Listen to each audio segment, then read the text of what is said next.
নমস্কার, জয় শ্রীকৃষ্ণ। তো একটা কথা মনে পড়ে গেল হঠাৎ করে, তাই সবার সাথে শেয়ার করছি। অ্যাকচুয়ালি সুন্দরী এবং গুণবতী পত্নী পাওয়ার জন্য যুগে যুগেই কিন্তু পুরুষদেরকে পরীক্ষার সম্মুখীন হতে হয়েছে। এই যে দেখুন না, ত্রেতা যুগে ভগবান রাম সীতাকে পাওয়ার জন্য হরধনু ভাঙতে হয়েছিল,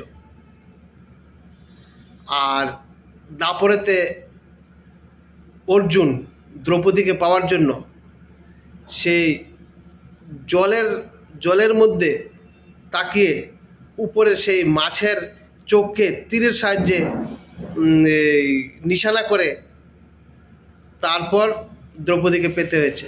আর বর্তমান যুগে কলিতে তো সরকারি চাকরি না হলে তো সুন্দরী এবং গুণবতী পত্নী পাওয়া যায় না। আমার সাথে এক